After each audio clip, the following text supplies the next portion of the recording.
রবীন্দ্রনাথ ঠাকুরের প্রশ্ন কবিতা। মাগো আমায় ছুটি দিতে বল, সকাল থেকে পড়ছি যে মেলা। এখন আমি তোমার ঘরে বসে করব শুধু পড়া পড়া খেলা। তুমি বলছো দুপুর এখন সবে, না হয় যেন সত্যি হলো তাই। একদিনও কি দুপুর বেলা হলে বিকেল হলো মনে করতে নাই? আমি তো বেশ ভাবতে পারি মনে, সূর্যি ডুবে গেছে মাঠের শেষে। বাগদি বুড়ি চুপড়ি ভরে নিয়ে শাক তুলছে পুকুর ধারে এসে।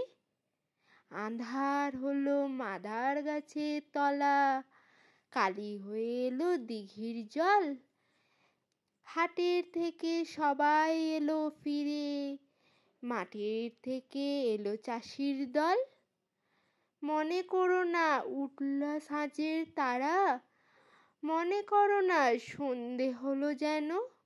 রাতের বেলা দুপুর যদি হয়, দুপুর বেলা রাত হবে না কেন? আমার ছোট্ট সোনার লেখাপড়ার সাথে রবীন্দ্রনাথ ঠাকুরের এই কবিতা যেন আমাদের ছোটবেলাকে মনে করিয়ে দেয়।